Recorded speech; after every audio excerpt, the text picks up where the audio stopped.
Welcome, guys, back to the I Love Wrestling podcast. I'm your host, as always, Justin Woolwine, and today we are welcomed by Mr. Steven Calozzi. How we doing, my friend? Good. I just had to throw up the Dan Makabe peace sign. Shout out to my favorite wrestler of all time. But I'm doing a-okay. I had a new era show right outside of I think it was Birmingham, Alabama, or Montgomery. I always get the two cities mixed up, but I had a show out there last night.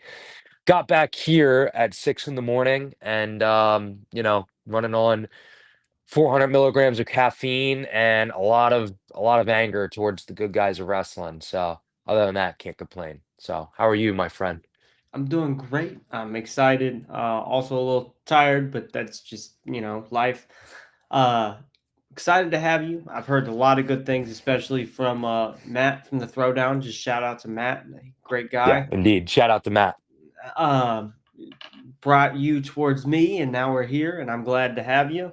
It's always nice to have a member of the WWA4 roster on here. I haven't had a member of the roster in quite some time, but big portion of my journey is the A4, your A4 brothers. So shout out to them. Shout out Fox. Hmm. I'm sure we'll talk all about it, but before we dive into your career, whether it's professional wrestling, whether it's military, would you like to shout out your social medias and even upcoming events you got going towards the end of the year? Just to let the fans know where they can check you out. Sure. So yeah, my primary social media is Instagram. So Steven from Philly, the one and only that I know of. Um, as far as shows coming up, it's really kind of like 2 weeks ago, I had two shows that week. I had WWA 4 and then Pro South. This week I had four. I had New South on Wednesday, WWA 4 Thursday, Pro South Friday, and then New Era last night. So I can't really say with super amounts of certainty where I'm going to be booked or what shows I got coming up, especially with Thanksgiving coming up. But I do Right. have a Texas bull rope match, a triple threat with two scum, if you want to call them that. Christian Pierce and Caden Newton were definitely not my friends in real life, and I definitely would never go to the Waffle House with them ever after a Okay. show. And that's going to be at Pro South in Piedmont, Alabama on Friday. And their YouTube is, that's where all the live streams happen. So you'll see a Texas Bull Rope of Death match on Friday. But Exciting. yeah, I love it. I love it. So, Steven, I always try to start at the beginning of this. I heard you maybe allude to it a little bit on Matt's show, but we all got to be fans of this to get into it, to be a wrestler in this business, to be a podcaster in this business. You got to be a fan of it. You don't do it just because for no reason. So, when did you find professional wrestling, and what about it kind of made you become a fan and fall in love with it? 100%. So, like I talked about with Matt. So a little bit about me.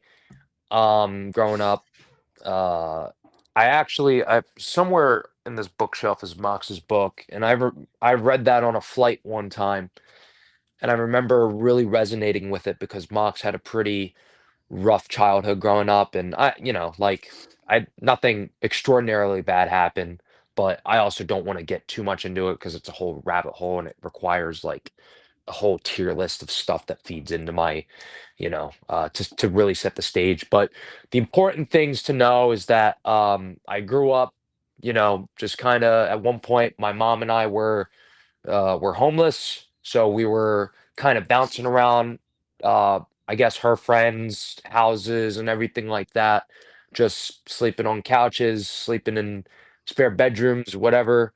And it was at one house in particular. Both my parents were good friends with um, the Morrises back home in Bristol Barrow, Pennsylvania. And one night, my mom and I are staying with Jen Morris, and their son Bailey was my age. And Bailey was a huge wrestling fan. Me at the time, I didn't like. I have no recollection of wrestling up until the point of March 2008. Like literally have no memory of it. Never watched it. Never had any of the figures. And whenever I saw the big time championship belts, I always confused it with boxing. Okay. So never had any idea or memory growing up of wrestling. But it wasn't like Star Wars because I was a huge Star Wars fan, and like I grew up with Star Wars, and I have no real first memory with Star Wars. It was just always there. Wrestling, I specifically have a first memory. Bailey one day showed me WrestleMania 24. So this was March of 2008. And I Hmm. remember seeing the main event. The first match I ever saw was the main event, which was Undertaker and Edge for the World Championship. And he was telling me, like, that dude, The Undertaker, is dead.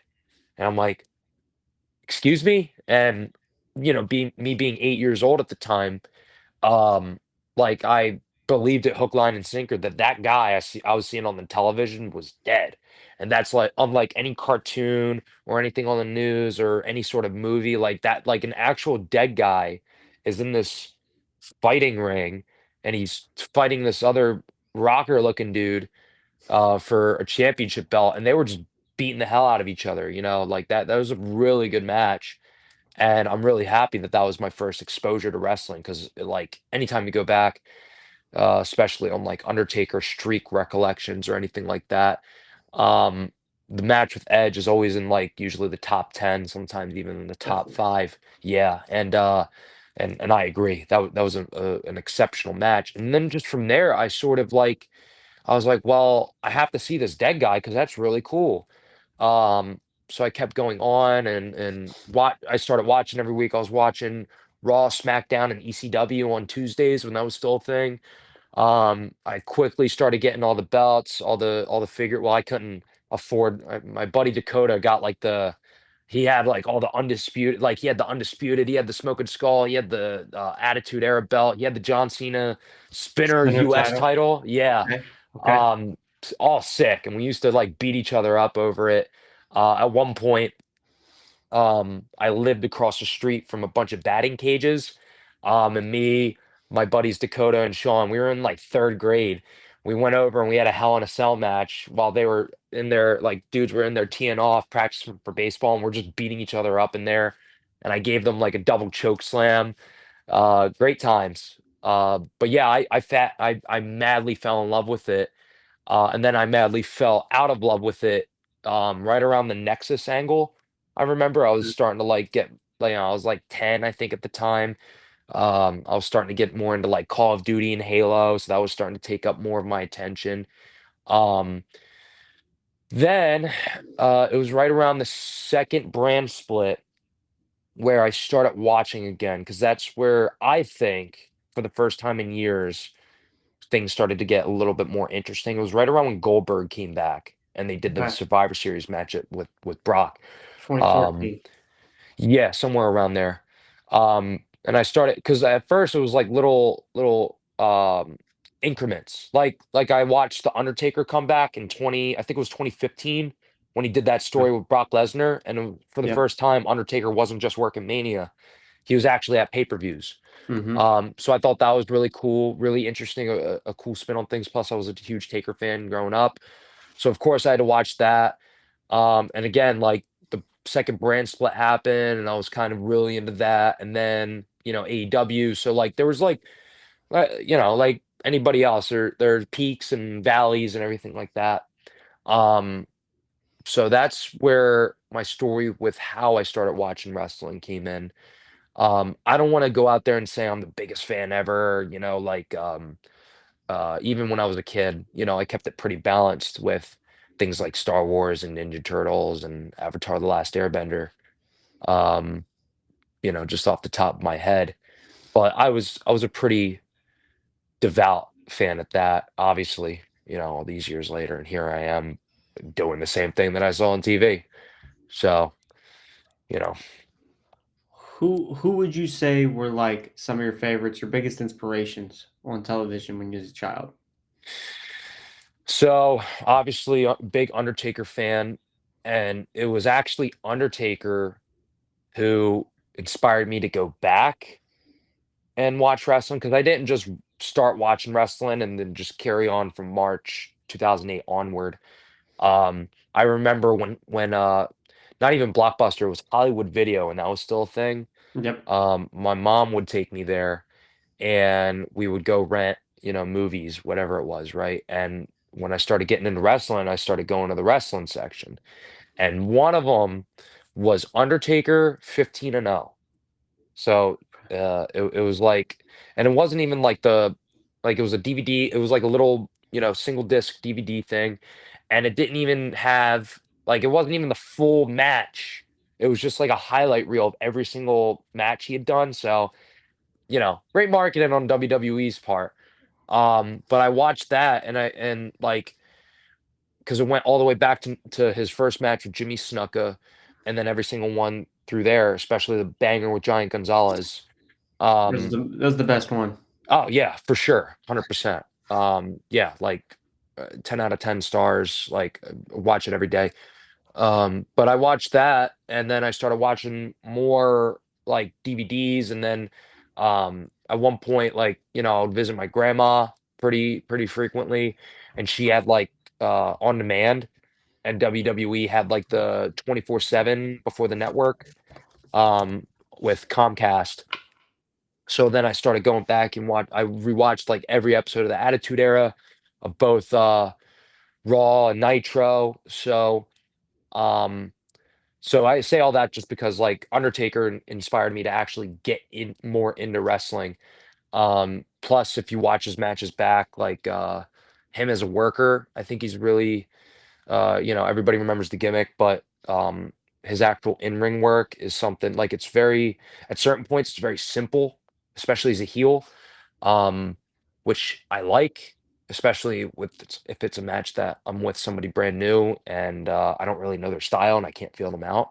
I kind of revert to some things that I would see like Ministry Undertaker do. Like if anybody's watching, Ministry Undertaker is a really good example of like an old school, like late 70s, early 80s heel that was in the Attitude Era, if Yeah. you watch his in-ring work, and I really appreciate that. But as far as influences when I was a kid, it was Undertaker. I really felt, and that's what brought me to finally see Roddy Piper. And to this day, Roddy Piper is probably the single most influential, both in ring and character work, out of the ring, like single most influential wrestler um on me. And aside from him, because I can get off on a whole tangent about him. Um but as far as inspirations go when I was a kid, that was really it. I liked other wrestlers too, like Chris Jericho when he was doing his amazing heel turn in 2008. That was really captivating. Um, but I actually liked Jericho, even though he was a heel. Uh, but that's really all I can think of. It was just really Undertaker and Roddy Piper growing up that like I could not stop watching their stuff whenever they were on television, whether it was live or on demand, watching the old stuff. Could Right. not could not take my eyes off them. Those were the two that come to mind. So, like growing up in high school, um, obviously that's whenever the schooling system, tries to get you to figure out what you want to be when you grow up. That's always the question we are asked as children: "What do you want to Yeah, be when you grow up?" Which I think is a trick question. Little sub note: I've never grown up, so that's that. good answer. But Yeah. but whenever they're asking you, what do you want to do when you grow up? Was the answer professional wrestling? Was the answer military? Or what was that question for you like? At first, it was Jedi Knight for a I long like it. time, and then it Okay. actually switched to being a TIE fighter pilot. Mm, 'Cause, I played the hell out of the old Battlefront games, yep. um, and I remember their, like, all black suit with the black helmet was a really sick look, but as far yeah, like, as I grew older and matured a little bit, you know, when like, if we're talking high school and my love of wrestling wasn't really as encapsulating as it was when I was younger, so it didn't really, like, it never really came to my mind, it was always like a hobby. Mhm. At that point. Like when I was a kid, it was my life, it was my like obsession, like anything else. But when I got to high school and I was trying to figure out what I wanted to do, wrestling, I never could have foreseen actually doing wrestling. Um, it was just like there was like this gap, what I saw on TV and me. So, um, but that being said, like, I never had anybody in my family serve. I never was super. We had family friends that had served. In fact, there's one guy, Corey, that was like a really close friend of family of ours. He would come into our, when my dad came home and everything like that. So me, my mom, my dad, and my uncle, or I guess those three. I was a kid. They opened a restaurant in Seattle, Washington, and there was this guy Corey that came in. He was from Jersey, so it was like that connection there.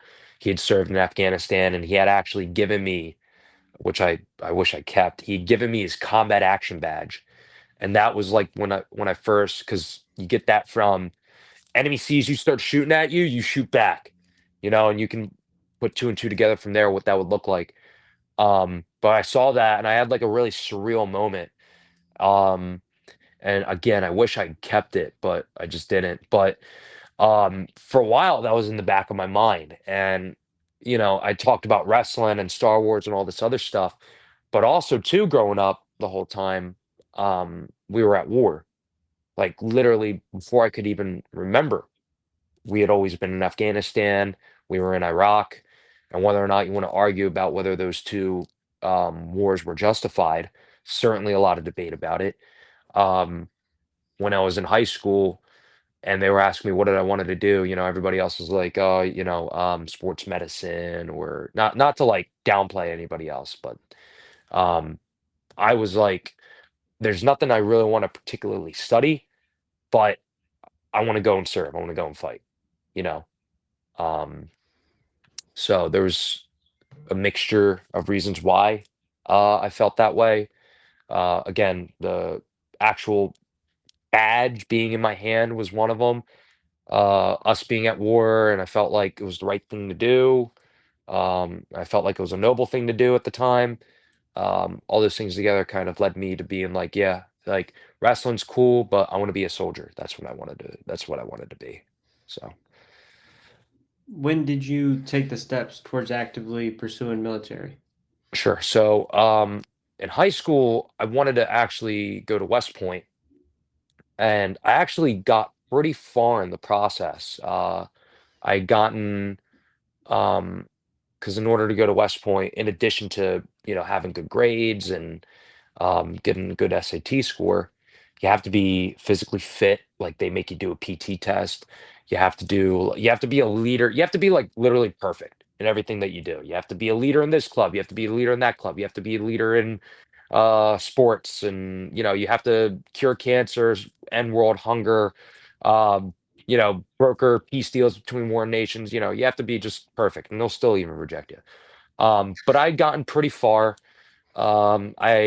I'd gotten my state senator, shout out to Maria Cantwell, her nomination, and I'd gotten my Congresswoman Pramila Jayapal's nomination. Not like the nomination to get you in, but it was like a, hey, you need my nomination? Here you go. Good luck. Um, my SAT score wasn't like high enough though to get in, which really bummed me out. But I was like, it was actually at Pramila Jayapal's office. There was a staffer, I forget his name, but he was like, hey man, in case this doesn't work out, just letting you know, ROTC is a viable option. There's this thing called OCS and blah blah blah blah blah. And I was like, yeah, like I'm gonna need that. Turns out I did. So um, I say all this, March of my senior year, I had finally committed to a school called George Mason Well, I don't, not like commit like the sports guys, but I basically sent like, hey, I'm going here. I'll be starting in the fall. I accept your offer. Um, so I was pretty much lined up to go to George Mason University in Fairfax, Virginia, right outside of DC. Nice suburban school.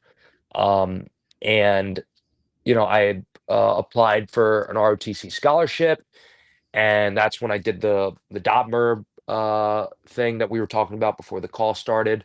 So I got medically checked out. I did PT tests and everything like that. Ended up getting an ROTC scholarship, um, and just went on to actually serve from there. So then I started in August of 2018. So I was doing school basically as a full-time student at a completely normal university like George Mason. But at the same time, I was an ROTC cadet, so we were doing like field training, volunteer events, military stuff, learning tactics and doctrine and regulation and all that stuff that I hate now. But at the time I ate it up because I was like, wow. And at the end of it, I'll be a second lieutenant. And, you know, so that's the steps towards getting into to the actual military. So Got you. And yeah. your military slash wrestling career kind of comes together or collides a little bit in Washington to start, correct? Yep. And you know, you get moved to Washington. Um, you're working out there with with the military. Yep. When did you decide that you was going to actively pursue wrestling training at the Yes. same time as try to Yeah. balance your, military career? Yeah. Right. So I remember um it was actually it was March of 2023. So I was actually here at Fort Benning to start. I did what was called IBULIC. Um And then after iBullock, I was in pre-ranger for about 4 months, and then I went to ranger school. So 4 months of ranger school or pre-ranger, 6 months of hell in iBullock. Look it up if you get some free time. iBullock sucks. And anybody that went through will tell you iBullock sucks. So 6 months of that, another 4 months of pre-ranger, which didn't suck as much, but it still sucked. All that for 4 days at ranger school because I failed land navigation. Um, so I came back and, it was like I wanted to go back to ranger school, but they were like, there's too many people going. So I didn't get a reshot or whatever. So I was like, all right, fine, whatever. Wasn't married to it. So it was as I was getting ready to go to PCS from Fort Benning, which is where all this training went down, to my actual first duty station, which is JBLM, Joint Base Lewis McChord, outside of Tacoma, Washington. Um, it was March of 2023. I had just watched Mania 39, spectacular show, and I saw the main event of Roman and Cody. And at the time, a lot of things were going through my head as far as like what I wanted to do with my life, what my career would look like. Cause like I was, so I'm an officer. I'm a second or I'm a first lieutenant now. I was a second lieutenant back then. And I was kind of like getting this picture of what an officer career timeline would look like, the 20 years and everything like that. And it wasn't what I liked. There was a lot of like, if you want to do, if you want to have a long career, you got to go do this and you got to do that. And what they don't tell you is a lot of ass kissing. Um, Of and I course. was yeah, right. And you know, it's a government job. It's like any other. It's like a lot of other jobs out there. Not all, but you gotta bend the knee sometimes. And I'm a feisty individual at heart. Um, so sometimes they collide. And one of the times that they collided was I was looking to my left and right, and I was just seeing what my other peers, lieutenants and captains and stuff were doing. And on the weekends, hitting the bars, or going on a hike or playing pickleball or, like going out and golfing. Those were like the officer things to do. And I was like, um, I don't know if I can curse on this or not. I don't want to You're all good. demonetize Go it. ahead. Okay. Go All right. ahead. Yeah. So, all right. Well, now that the floodgates are opened, apologies in advance if I get I have a mouth of a sailor, but I was like, yeah, fuck that shit. I think I want to go do wrestling, you know? And PCS from Fort Benning to Washington. And I go to, um, again, at this point, the thought isn't even in my head that I'm actually going to do it. But I get to Washington and I'm like, let me check out an indie show because I had always wanted to go back to an indie show. I did when I was a kid. In fact, ROH used to do shows at the ECW arena. Um, this is like 2008-ish. So I used to go to those. Um, so I was like, let me go to an indie show again to kind of get a feel for it. And of course, the first one I go to is Defy, which is like, you know, one of the top dogs Yep. in the area, and a extremely high production value, and they take a lot of pride in their production and everything like that, as well as their match quality. So my expectations were like pretty low, because again, I didn't know what an indie show was going to look like. I just figured, it's an indie show. What can you expect? So I go to Washington Hall, in Seattle, Washington. I drive up and I'm like, okay, I hear that there's a Defy show. I go up and I heard that there was going to be a seminar by somebody, some wrestler that I forgot. And instead, what I see is an empty venue, doors wide open, and right before it was like a scene out of a movie. Right before me is the wrestling ring. And I'm like, holy shit, it's real. Like, oh my, like, wow. And shout out to him again, because I shouted him out in Matt's podcast, and I will always shout him out if I'm ever retelling this story.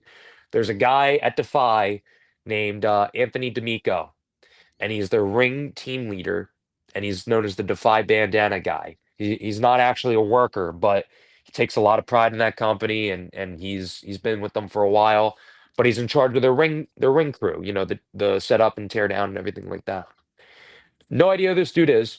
I go up to him, I'm like, hey, is there a seminar? And he goes, no, we haven't heard anything about it. We're just setting up for the show, blah, blah, blah. And, he's busy. And I keep prying him. I'm like, where can I learn to do this stuff? Like, do you mind if I ask? Like, because, like, why not? And he goes, hey, man, if you're really serious about this, there's a guy, here's Seattle, right? Yeah, and Tacoma is like 45 minutes south. So there's a guy in Tacoma, which is where I lived, named Ethan HD, and he runs a comic book shop. Go there, hit him up because he's a wrestler in his off time, and you know, he's a coach at a school there in Tacoma. And I was jotting all this stuff down on my phone, and I was like, "Hey, man, thanks." And he goes, "Yeah, no problem." And going back to Mox's book, I learned that part of cutting your teeth as a professional wrestler, what these guys all do, is you help with the show. You help put together the ring, you help tear down the ring, you sell concessions, you sell merch, pick up the wrestlers' gear, carry their bags, whatever. And I asked him that. I'm like, hey, look, like, can I help out? And I'll never forget. He literally did like one of these. He's like, don't tell anybody, okay? And I go, okay. And he's like, all right, see that mop over there? Start wiping down the mats. And I was like, huh, got it. And then that was it. I was in the wrestling business from that point on. I helped out with that show. I stayed till the very end with Teardown. Um, and then that next day, I, I'm going about in Tacoma. I find this comic book shop. Ethan wasn't in there. One of his employees was. So I go up to her and I'm like, hey, I heard that there's this guy, Ethan. And she was like, oh yeah, he's not in today, but if you want to leave a message. So I literally wrote down on a notepad, hey, I'm interested in being a professional wrestler. Here's my number, here's my Instagram. Just whenever you got time, please, and thank you. And sure enough, he actually hit me back up and he's like, "Hey, we got beginner classes Wednesdays and Sundays at this location." And that location ended up being Grit City Wrestling. That's where I came from, um, in South Tacoma, I guess, or whatever. And it's the most top-notch wrestling school out there. And yeah, I'll die on that hill. I don't care. I don't care what anybody says. Well, I'm a four guy too now, so I got to protect the gimmick there. I'm joking, but as top-notch as a wrestling school as you can get. I go there, I drive up, and I'm like, where is it? I'm expecting a sign, I'm expecting a building, I'm expecting something, right? Literally a garage. Like, imagine like like 6 feet, right? Okay. Garage opens up and it's maybe 20 feet back, and inside is a wrestling ring, a fridge, and a couple of chairs. That's it. That's literally it. And I was like, wow. And then um I didn't know him at the time, but at the time, Coach Johnny Flynn came in and pretty much set me off on my journey to be wrestler from there. So, Yeah. and it's a very, very long, complex, complicated uh story from there. Um, a lot of interesting moments that I never ever would have imagined happening from there, but it was the single greatest decision I had ever made in my entire life was going to that school and starting to become a professional wrestler. So, yeah. So like in Washington, what did your training look like, and how long before you actually made your debut? Sure. So let me preface too with saying, as I was training, um, the hardest part of training, well, first of all, was learning how to be a heel so early on because usually you start off as a baby face, but I was like, nah, I'm a heel. Like, all due respect to the wrestling business and everybody that came before it, right? I'm a heel. I know that deep down. I was born for the heel. Um, so uh, keep that in mind, and also keep in mind that at the time I was a full-blown active duty infantry officer while also pursuing a full-time or as much as a full-time career in wrestling that I could. Um, so those are just two little caveats there um, that I want to express. But um, so wrestling started out. So I started off as a beginner, obviously, and then you progress. Um, Practice was from 7 to 9 p.m. Wednesdays, ran by Johnny Flynn, who, by the way, um, I know everybody's underrated in their own right, and rightfully so.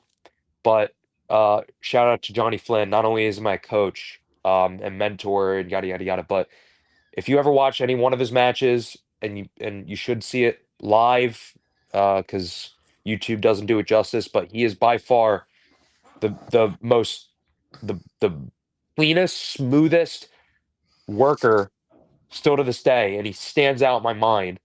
Because any show that you see him live, it's just like he's doing things in there that are like just like he makes it look so effortless. But anyway, just viewers at home, if you're watching, you want to see a new wrestler who's amazing, search up Johnny Flynn. Um, he ran beginner classes Wednesday, 7 to 9, and then Sunday mornings, I think it was from 9 to 11. Um, there was the one and only, the head of Grid City Wrestling, head trainer or coach or whatever, who's I'll save there's another detail. You didn't hear this from me, but he may or may not be, for legal purposes, the promoter of SOS. Okay. Um, Pitfall Jones, the one and only, a guy that I've had more than a fair share of a rivalry with. Um, he ran beginner classes on Sundays. Um, and again, another great worker, great gimmick. Um, and I learned even to this day, and it's not even wrestling. I asked him because I'm starting to transition out of the military. I asked him things about civilian life and how to apply to jobs and everything like that. I can't reasonably tell you within the span of this podcast the things that I've learned from that man, Pitfall Jones. Um, Amazing human being.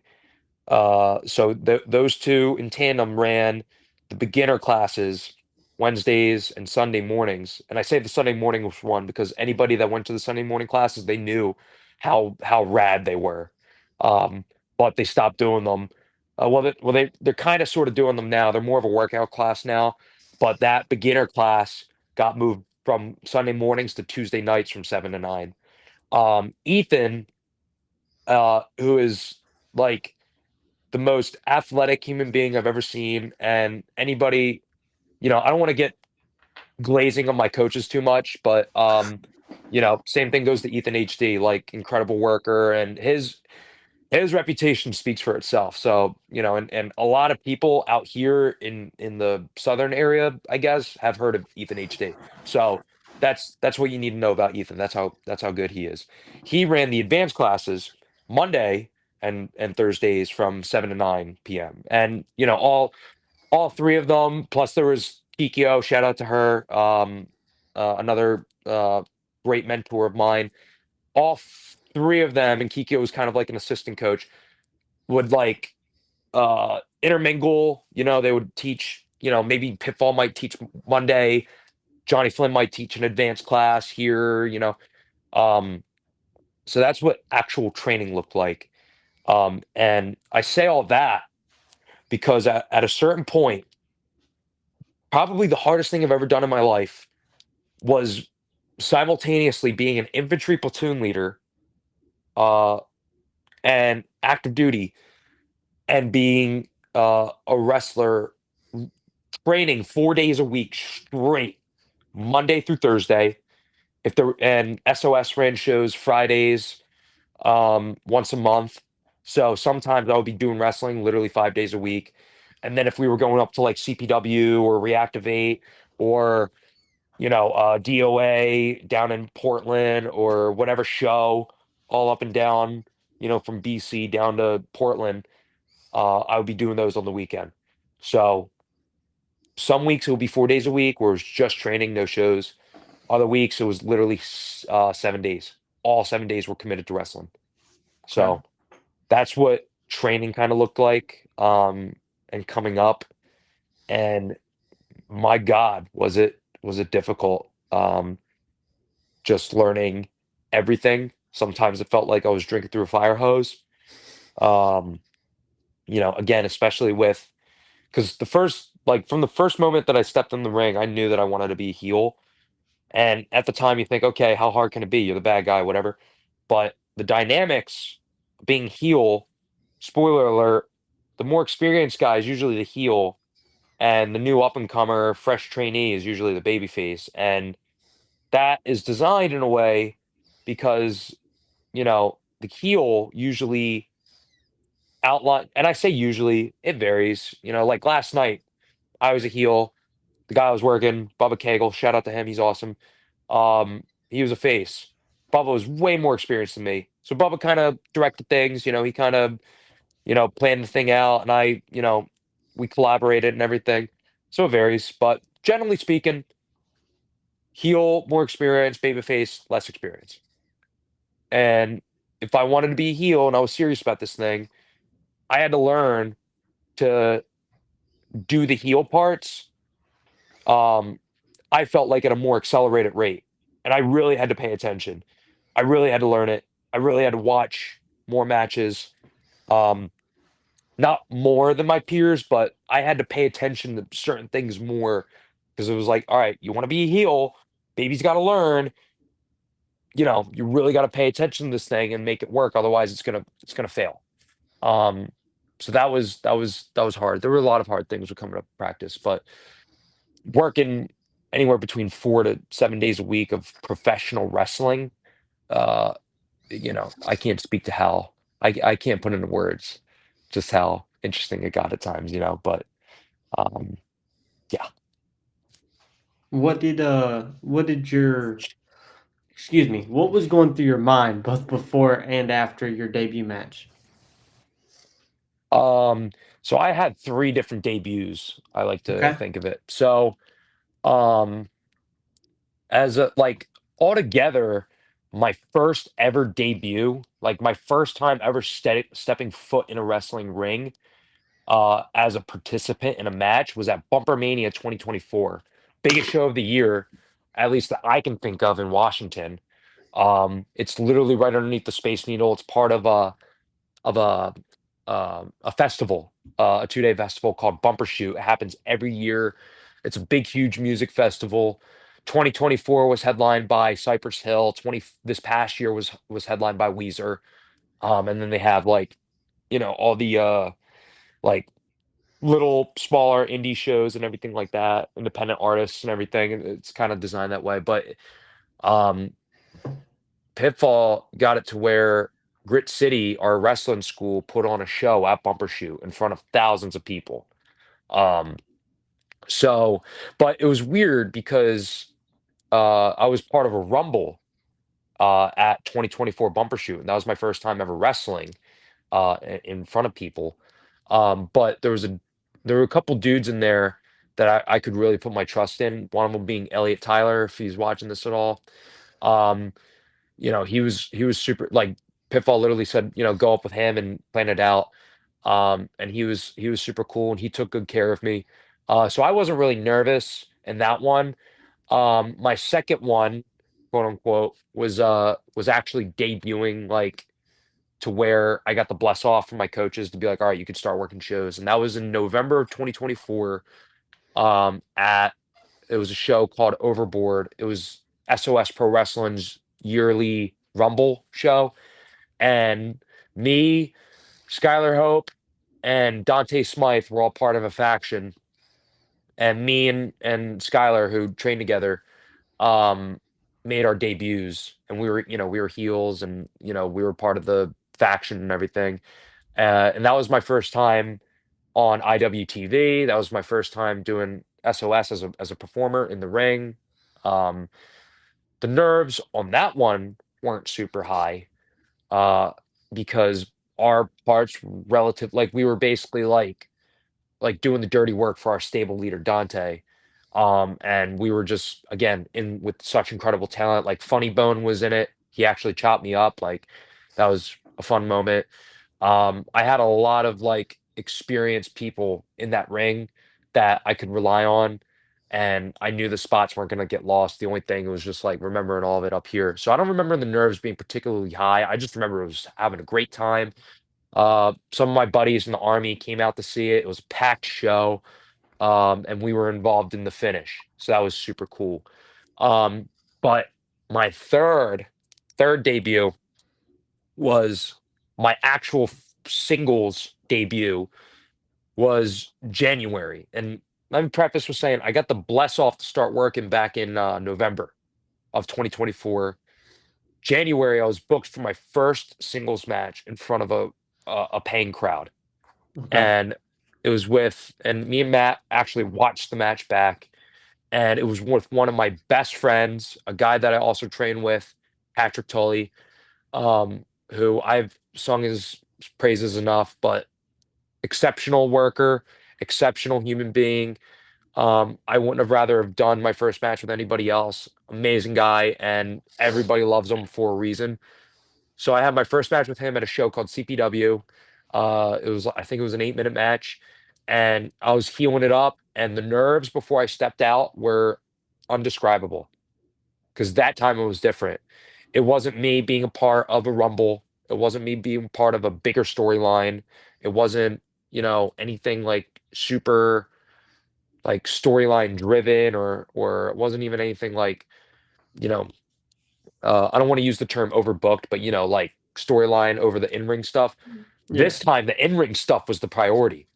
And it was my job to show I can work, and I was blessed off to start working for a reason by my coaches. So there was a lot on me, not just the crowd in front of me, which was a big crowd. We went back and watched it, and I was like, wow, that's a lot bigger than I remember it being. But it was also filmed, and I knew my coaches were watching. And I can't imagine they would ever say it, but it's one of those things where it's like if you go to a show and you wrestle a shit match, and then people hear that, oh, I was trained by this person, I was trained by that person, it's gonna probably rub off on them. So I had my reputation on the line, and I had my coach's reputation on the line. I had our school's reputation on the line, and I was just maybe overthinking it. But man, the nerves were unreal. So the feelings before my three debuts, I guess. The first one I was fine. The second one I was fine. The third one, the real one, the singles match debut, was crazy. Um, but it's one of those things where you feel like it's like E-Day, and Saving Private Ryan. Dudes are all puking, making the sign of the cross and everything like that. Like they're preparing for doom.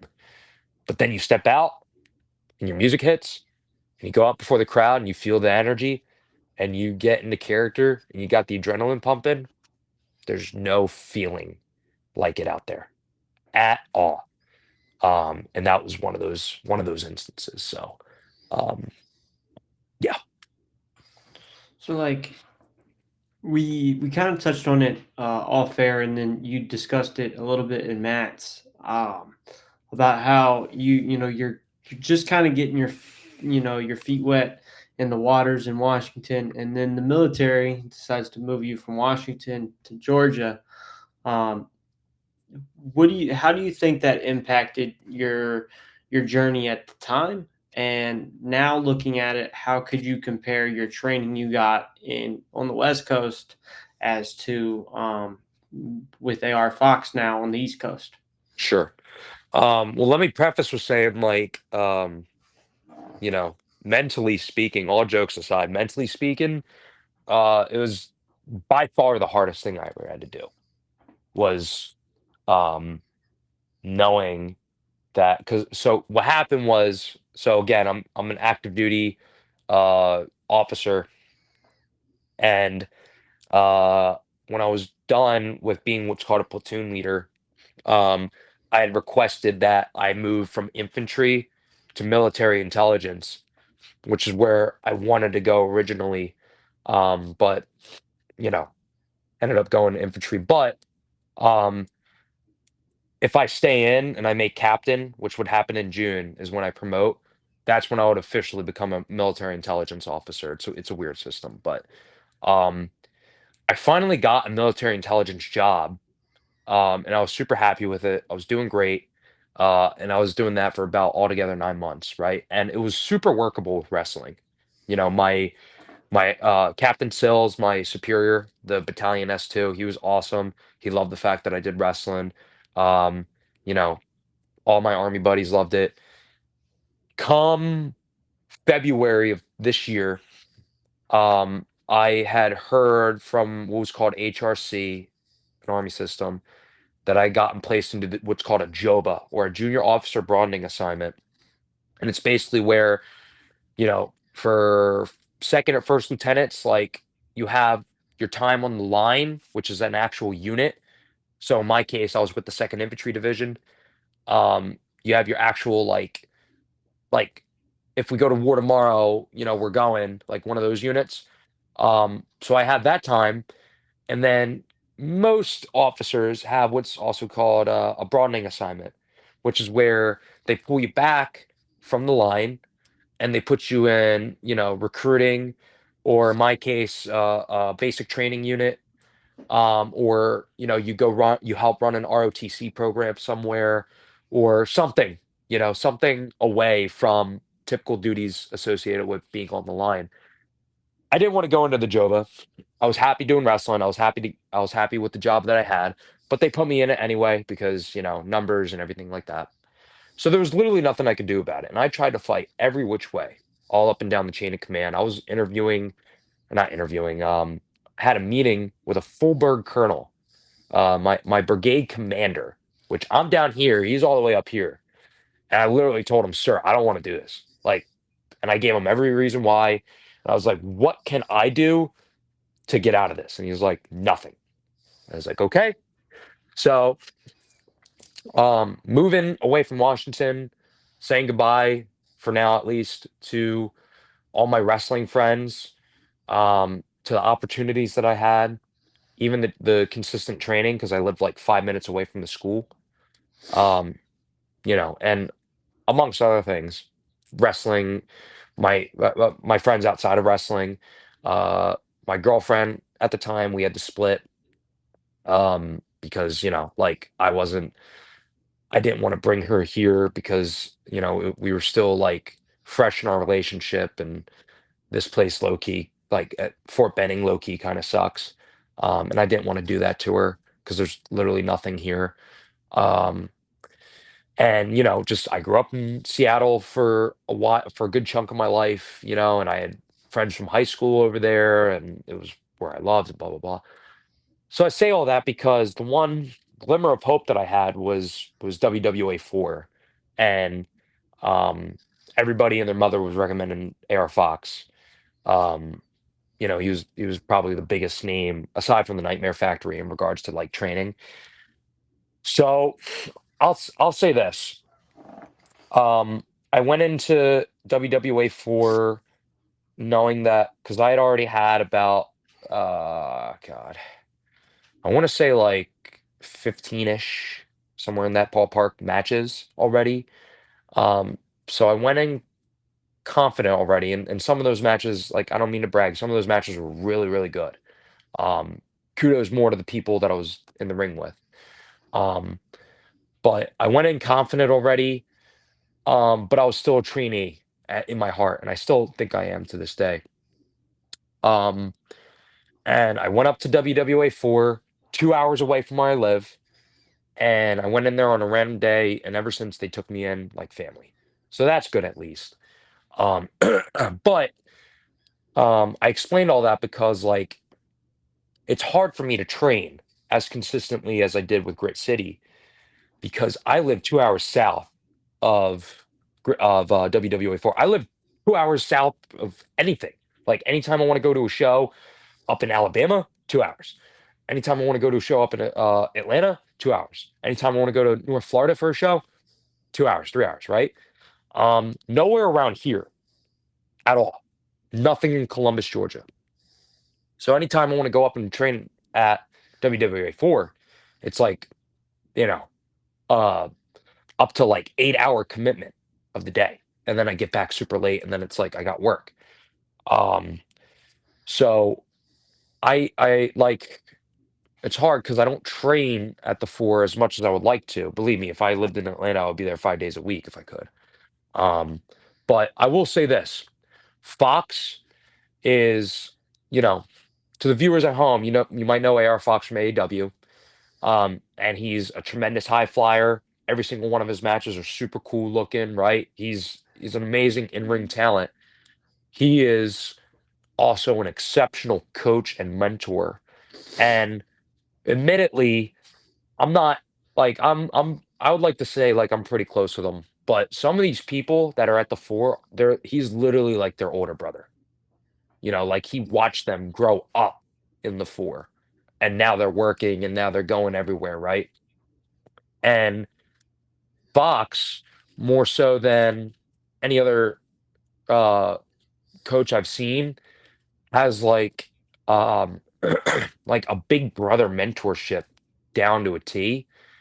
And that is such a welcoming feeling, especially to a guy like me who I still feel like a total stranger coming in from a totally different part of the country, but he welcomed me in like so. He even went and saw my parents up in Philadelphia. He went to the pizza shop up there when he was there for a AW show.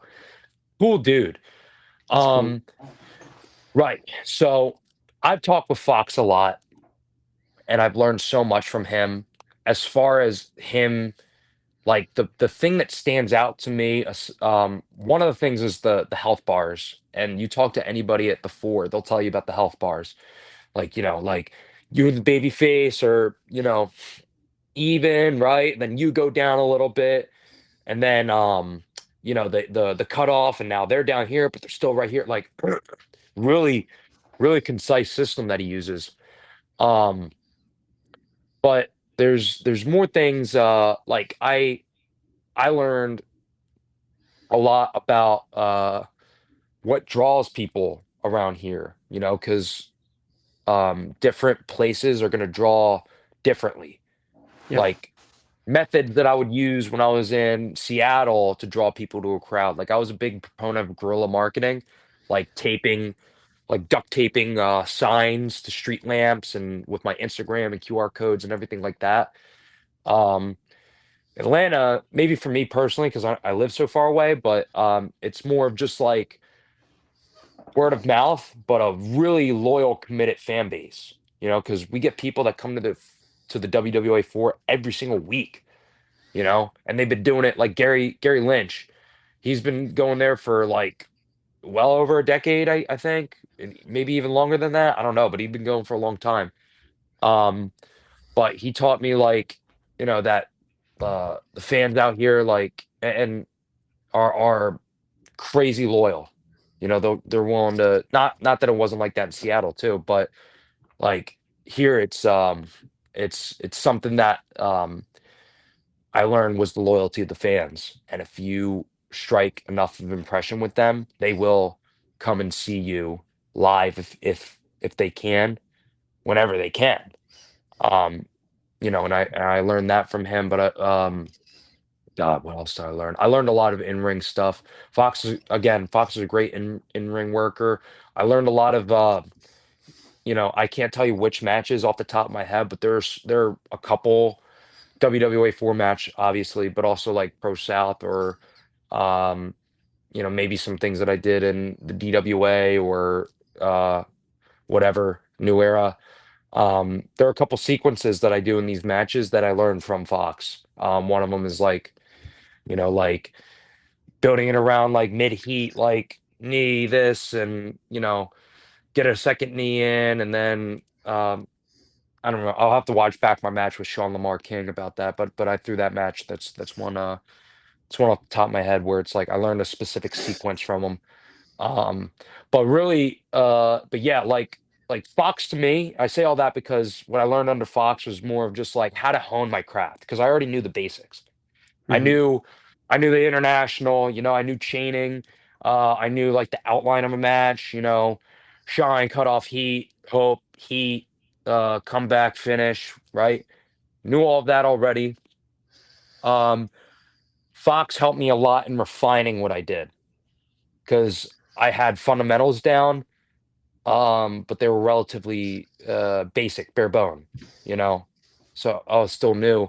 Fox helped me refine things, like little things, like if you're getting attacked in the corner, like somebody's giving you like the Brock Lesnar shoulders, don't just be like, oh, be like boom, boom, boom, oh, boom, boom, boom, oh, like little things like that. Um, Fox really helps out with, but there's so many things that he's good with. Like his understanding of psychology is top notch, obviously. Um, so I feel like though I'm not the best to talk about it because again, I've only been going to the four for like 4 months, I think now. One of them I was out because I was nursing an injury. Um, so yeah, I sorry if I dragged on about that too, but I You're think you can good. hear, even though, I was basically made in Washington, I love WWA 4. And I learned so much from Fox, and the students there are amazing. They're committed, they're driven, and it's inspiring, really. So I'm honored. I'm honored to be considered a WWA 4 guy. And I'll sing their praises for as long as I can. But yeah, sorry, super long-winded answer. Good. I love it though because it really speaks to the influence that Fox has, Yeah, whether it's with you or with the other students. Which I right. mean, just leads me to my next question. Not too long ago, the A4 was having some troubles. Yeah, Um, and the amount of support that came from fans and people in the industry itself, to kind of help keep the doors open, so to speak, for sure. the A4. Like, what's it like for you to be a part of that community, and how would you explain not only the camaraderie or the brotherhood between yourself, the fans, but also yourself with the rest of the A4 roster? Um, that's a great question. I Whether it be professionally, like just outside of wrestling, or within wrestling, personally, whatever, I have never seen uh, a sheer grit out of a group of people than I did with WWA 4 when the whole future of the four was up in question. Yeah. Um, the Because obviously there's like a big group chat with everybody. Um, the inward support that I saw from all the students that came together and that were recalling the memories that they had at the four and everything that they had learned from the four, everything that they had learned from Fox, everything that they had learned from each other. Um, I could tell that, these because they've been going there for years, right? Some of them were kids when they started, and now they're like fully grown adults working. Um, when it was like our backs are against the wall, we need to start figuring out. things. We got to get support here, otherwise the four is going to close. I had never seen as much tenacity in defending something ever. Like it felt like what the army should be. Like we are in this together. Our backs against the wall. We either do this or we're dying. Like it literally felt like that. Like I wish you were in some of those group chats, Justin. Like um, it was crazy, and I felt amped up. Um, but my relationship with the four, like, and it's funny going back to the word grit, right? And it's funny, no pun intended, because of Grit City, where I came up training. Um, First time I stepped into to the A4, the first person I ever met was a guy named A Town. Um, so there's his shout out. He's like one of my best friends. So um, I go up to him, and he's like this towering giant of a guy, right? He's like as much of a wrestler as you could imagine. And he's like, "Yeah, who are you?" And I'm like, I'm basically nobody. I just came in from across the country. I talked with somebody over Instagram. I did talk to Fox. I did DM him personally. He was like, "Yeah, man, come by." So I did. One day, it was like one of the first days that I moved here. I drove up, had my wrestling bag and everything, and my boots all ready to go. I was like, "I'm here. I want to train." And I worked before. I trained. I've had these matches, whatever. And A Town was just kind of like, like, kind of is like that never happens. But he was like showing me around. He was like, "This place is gritty. This place, like, and it is. The four is very gritty. Like, I love like how grungy it feels. Like if you ever watch the shows, that is a grungy show. That is like a very like rebellious show, you know. And any one of the matches, like just last week, Vivian Cross and KJ Valentine had like a hardcore match, right? And that wasn't the gritty part. The gritty part was that they went into the parking lot and they had a fireworks shootout. Like you don't see that at your, average, clean, goody two shoes indie show.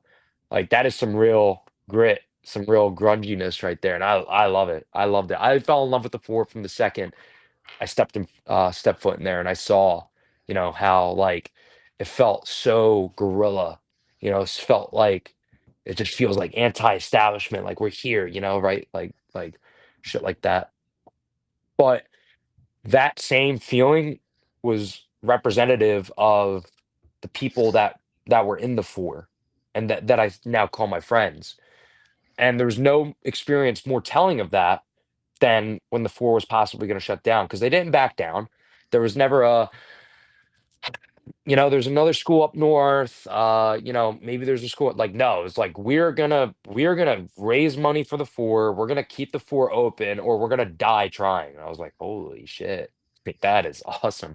Um, and like again, you can like you've interviewed however many four people, you know, you know that there are some tough SOBs, Yep. um, and great people, that Definitely. really genuinely through and through love professional wrestling. And it's really heartwarming to see that. So that is what strikes, in that experience too, as sad as it was having to go through that, with the four possibly shutting down. And again, too, in case anybody out there here's anything, let me clarify this. I'll peel back the curtain, right? Because I know wrestling loves rumors. There's drama and everything. What happened was rent got increased, and it just so happens the four is kind of like in this industrial sort of warehouse office building thing. So good Okay. luck. No, I'm not shouting or anything. I'm passionate. And in case anybody out there wants to, theorize and be all like, what's this, that, and this? No. Try running a professional wrestling school with inflation as high as it is now, than it's been since like the 70s. where rent, like, even you can't even get an apartment, you know, like it's crazy out there, and landlords are taking advantage of average hardworking people. And the four was almost a victim of that, you know, because it's like, what are you going to do? Charge the students more money than we were already like that we're already paying? No, and I love the fact that they were like, yeah, no, we're not going to do that. We're not going to charge the people that love coming here that we charge enough. We're not going to punish them more for the actions of a landlord being abusive and like want more money. And I get it; it's hard to be a landlord, but that's the reason why the four almost shut down.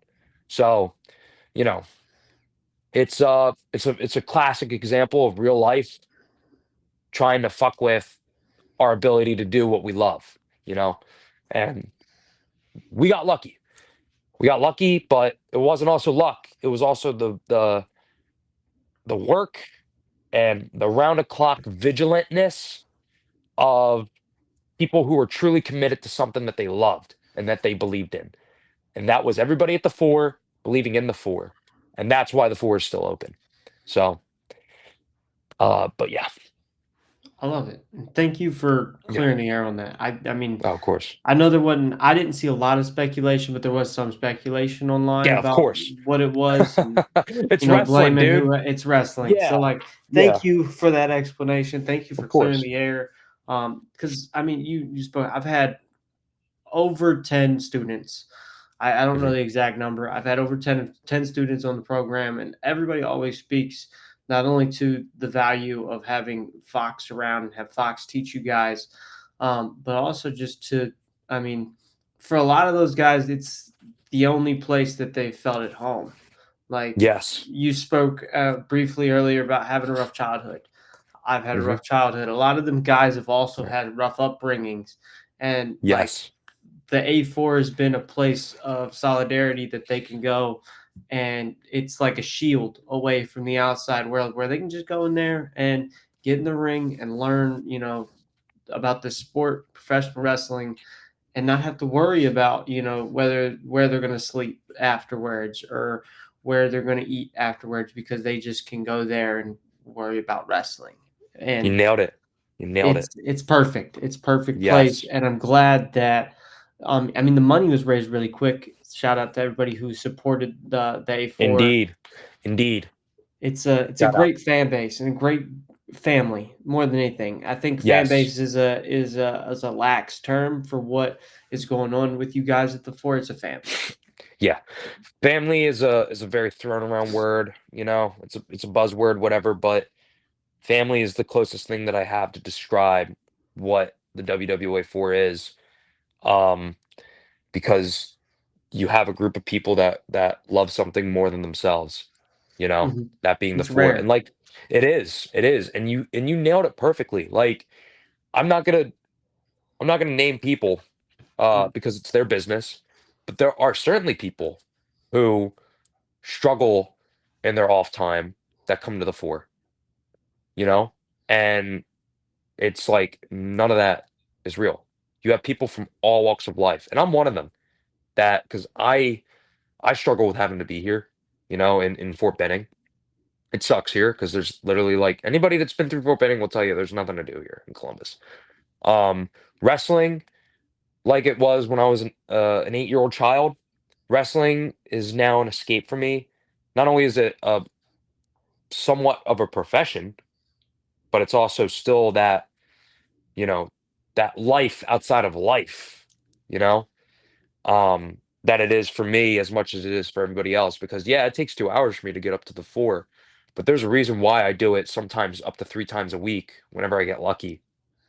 Because that's what it means to me, you know, and more so for everybody else that are there 4 days a week, doing the 3 days of practice and then you know the student shows on Thursday. You know, I swear I'll pull it out at some point, but this is the third time I brought it up. John Moxley's book. Um, he talked about it. Wrestling was an escape for him growing up from a very hard life.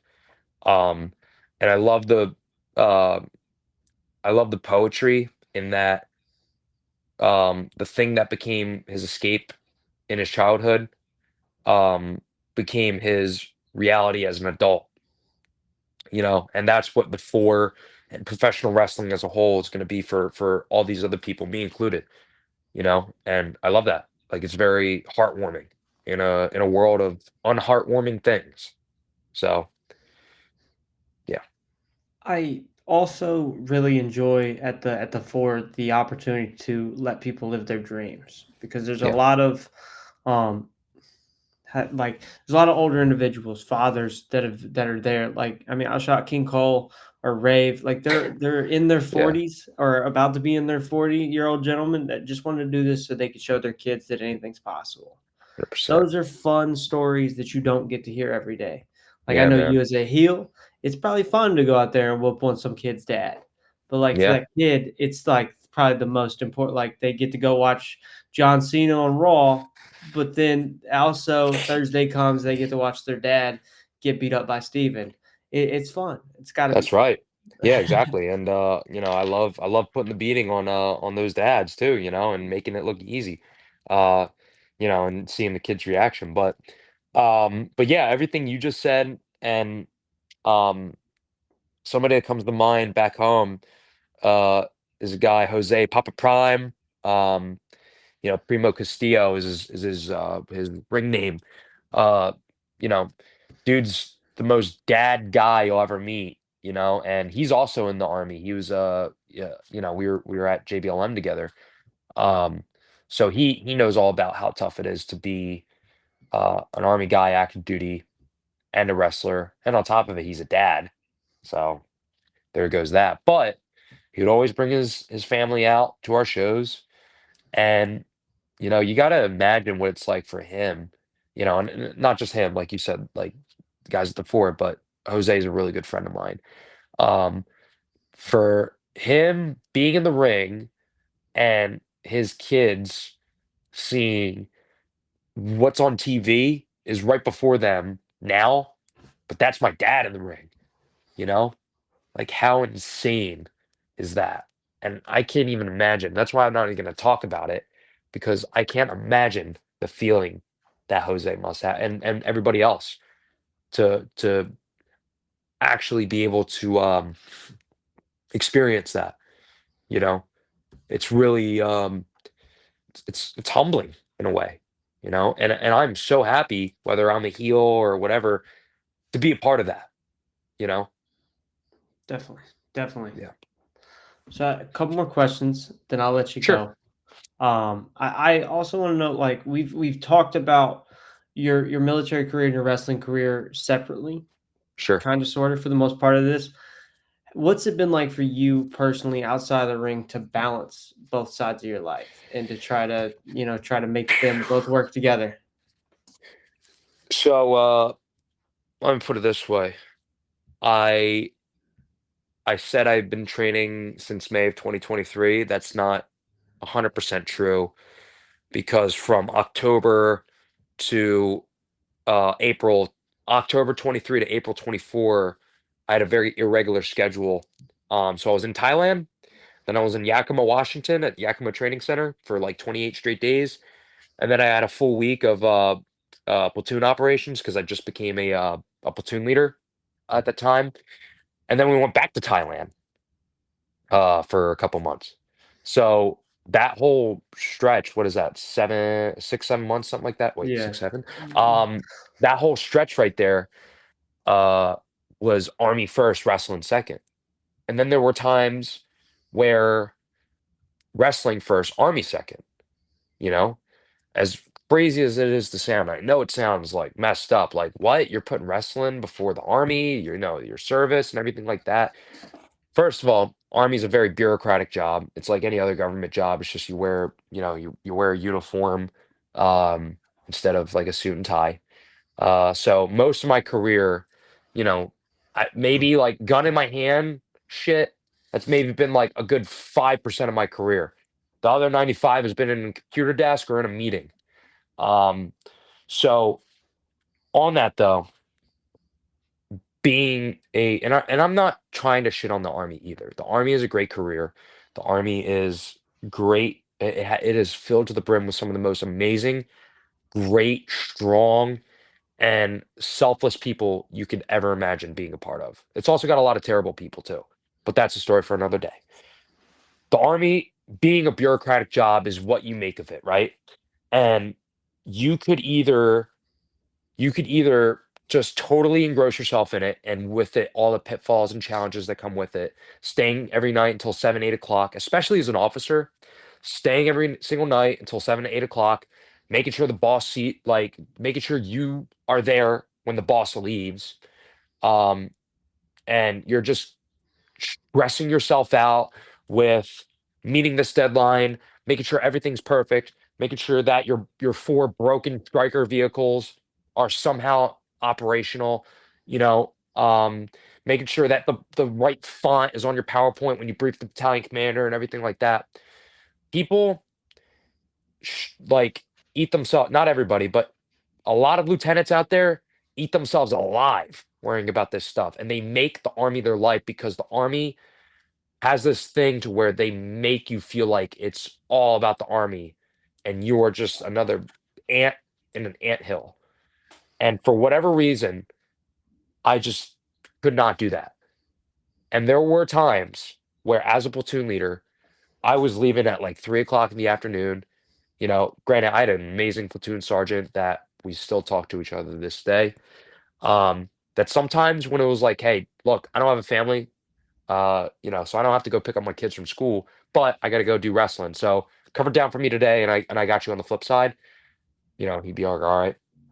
There were times where I had to dip out, and it was like on to wrestling.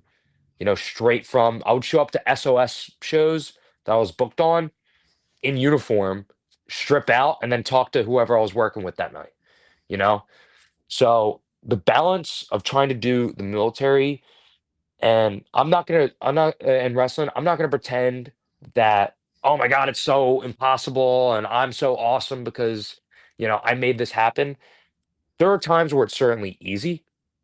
Then there are times where it's like absolutely, literally impossible because you can't get booked on a show and train and do everything that's required to be a professional wrestler while you're in fucking Yakima, Washington, on a 28-day striker gunnery in like 20-degree weather where, you're wearing you're wearing this thing all day, every day, right? Sorry, that was on my desk. And you're wearing that thing, you got face paint on, you're eating nothing but MREs, right? There's little you can do in that scenario. But when you're back in the rear, and it's just like any other job, it's what you make of it. So in my case, I was a platoon leader. I was in charge of 40 guys. I made sure that my guys were taken care of first and foremost. That was my biggest priority. And I butted heads with my command and my higher ups a lot.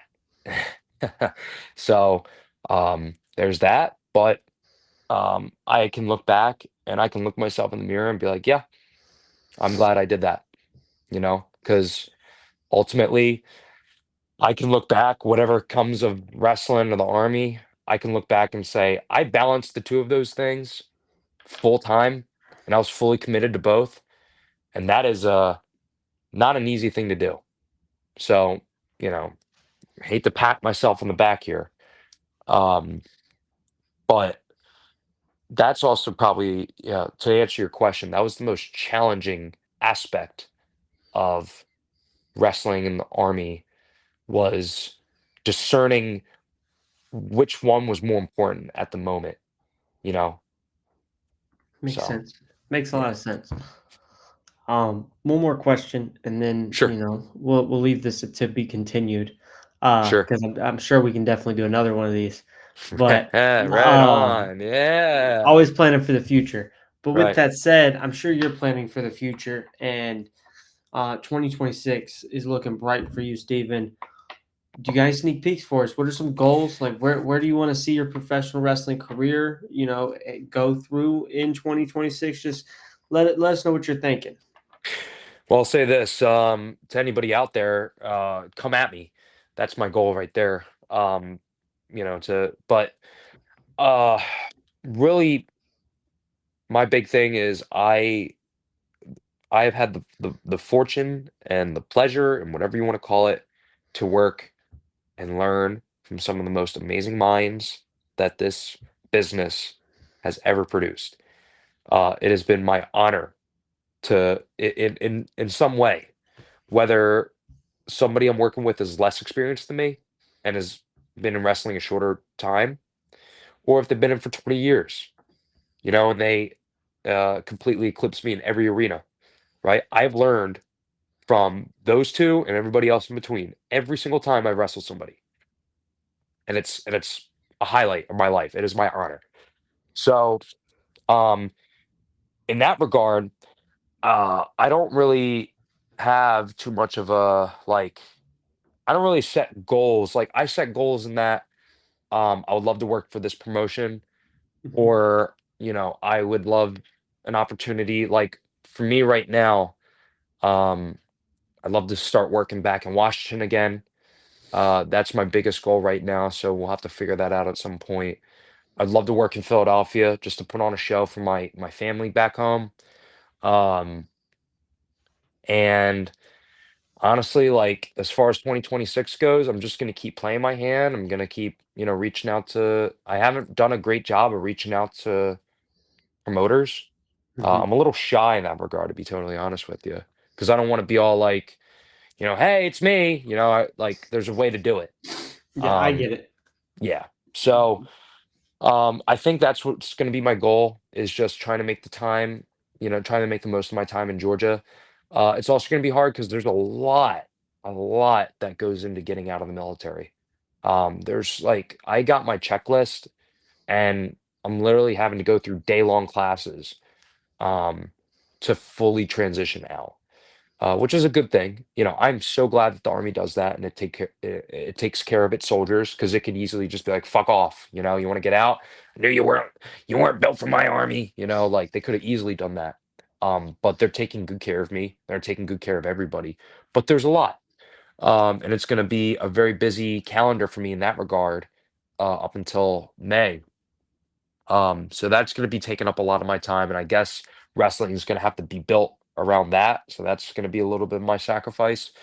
But sneak peeks, all I can say is just tune into Pro South every Friday, which great group of people up there, except for Christian Pierce. Fuck him. I'm kidding. I love him. Or do I? Um, but great group of people there. Great show, great talent. Um, and obviously shout out to the WWA4 Thursday Night Live.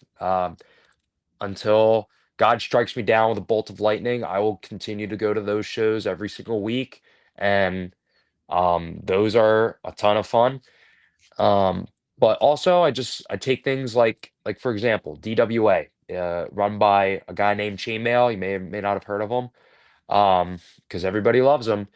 I've been talking with him and we got something planned for DWA coming up. I'm not gonna spoil anything, but it's a big deal to me and it's a big deal to a couple other people that I hold very dear.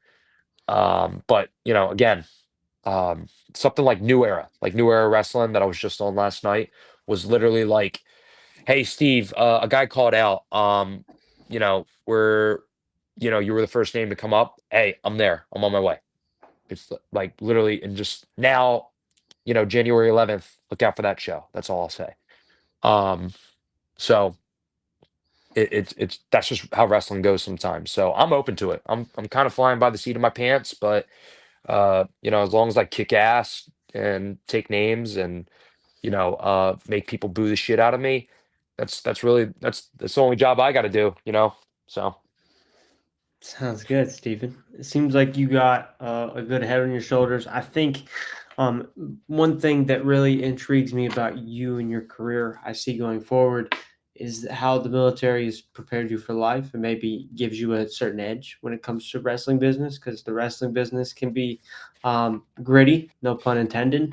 So I think you got a leg up there, and I'm excited to see where you go. And I say all that to lead into I'm excited for our next episode, whenever that may be. I'm sure there'll be a lot of meat on the bone to talk about. Um, and I'm just excited to see what you do because I like your demeanor. I like your character from what I've been able to see. I like how you blend it between that and real life. So I'm excited. It's a interesting to see if the professional villain that you are is just a character or if it's you in real life. So Well, all the same, real quick on that note, um, I want to say two quotes real quick. One of them is from Ethan HD, who's, you know, a mentor, a friend, a brother of mine, um, an all-around tremendous human being. And he said something one night. It was after a Monday practice, right? And we were all wrapping up, and we were all in the circle in the ring, right? It's like a little tradition, adjourning the nightly meeting of the Midnight Society. That's what we all did. You didn't hear that from me. Um, but he said the best people in wrestling that go the furthest are the people who are unapologetically themselves. And I love that in so many different ways. But I'll tell you this, and I don't mean to sound braggadocious or anything like that, but the what I like about myself is that I do a million things wrong, right? But the one thing I can look at myself in the mirror is that I'm genuine and I'm authentic. Into the ring, out of the ring. You can go to any of my guys that I've ever worked with in the army or known me on the outside to be like, "Hey, this Steven Calozzi guy, like, he's a wrestler." They'd be like, "Yeah." Like, what you see in the ring is exactly what you see in real life. And that comes from my second point, real quick. That all comes from again, and I've told this to so many people. I forget where it's from. I should really go back and look it over, but I think it was from Roddy Piper. And and he goes like, you like whoever he was talking with, you go home or you're in the ring and you're this guy, right? You're a big tough guy, right? You do this, you do that, you're big in the ring. These people love you here, whatever. But then you go home to your wife, to your kids, and you're a good guy. You're a solid guy. You're a family man involved in the community. Hey, me, I'm always Roddy Piper. So I'm always Roddy Piper. I'm always Steven Calozzi. And um, that's the one thing I can say uh, is everybody is great in their own way in wrestling. Everybody's unique and whatever, et cetera, fancy words, right? I can say the one thing is that Steven Calozzi that you see in the ring, there is no black and white. There's not even a gray area. There's just like what you see in the ring is the person. Um, and kudos to you too for putting on shows like these because like wrestlers, right? Every wrestler is unique, right? yep, Every absolutely. podcast is unique. And there are everybody's doing podcasts, right?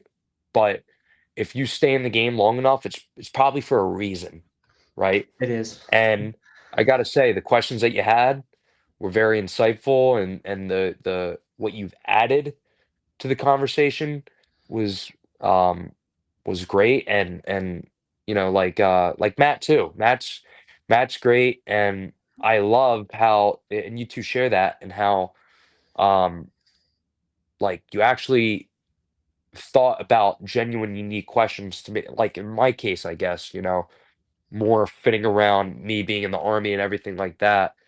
um it's not just like a, well, who's your favorite wrestler, well, Yeah, it's like not I your have a cookie cutter podcast right, that right, you right, normally right. get. Yeah, Like you asking not who's your favorite wrestler, but during this time period in your life, who was the most influential wrestler factoring into the wrestler that you ended up becoming, forces you to think more deeply. And when yeah, you do that and you answer it, it makes you realize something about yourself that you may have not thought before, you definitely. know? And that's all part of the journey, you know? Agreed.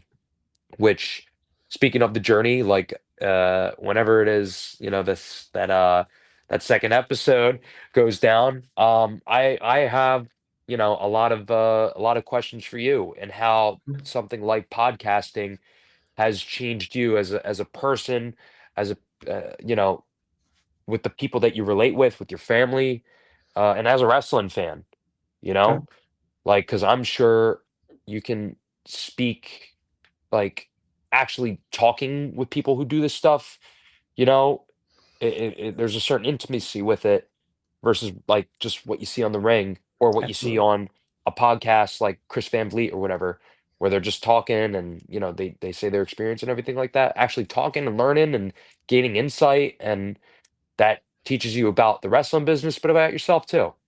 And, Yeah. uh, and it's great that you run this show and you have these insightful questions because you're doing, you know, like whether anybody's told you this or not, you're doing a lot of good to the wrestling community and to these wrestlers, myself included, by helping them think more thoroughly about themselves, about their piece in wrestling, and how they're going to make wrestling better from what they found it when they started, you know? Yeah. Definitely. I So mean, that's thank that's the you. whole goal, of course. Of course. Absolutely. I feel Absolutely. like, just doing these conversations and being able to bounce off you, and I take it as an experience for, like, the fans to learn about yourself, but for maybe also you to learn about yourself. Did I lose you? There you go. Uh, can you still hear me?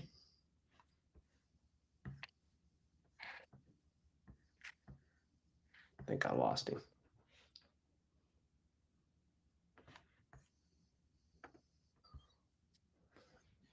So we got you back. Yeah. Uh, Sorry, guys. Yeah. Thanks, stuff happens. Kevin. Yeah. It's Nah. always got to be it's always a Kevin that messes Yeah, it's something always, up. yeah, right. But this Kevin just happens to be my best friend in the whole wide world. So I hope you're drinking your Yoda soda really, really nicely right now. But um, yeah. Steven, thank you. And next time we'll dive into it. Maybe we can flip the script a little bit. Maybe you can ask maybe you can ask the questions. We'll, Yeah, I'd be we'll get to honored. Yeah. we'll brew it up. We'll think of something fun. But Yeah. thank you so much. All jokes aside, this is absolutely fun. Thank you for putting me over. I hope I've given you a platform to put yourself over. And I just always like to leave these at see you next time. Indeed, and I could say a million nice things to you back, but I like the simplicity in a simple, genuine, sincere thank you. And to everybody watching, thank you. The pleasure was all mine, the honor was all mine, and just until we meet next time again, inshallah. Um, yeah, thank you. Perfect.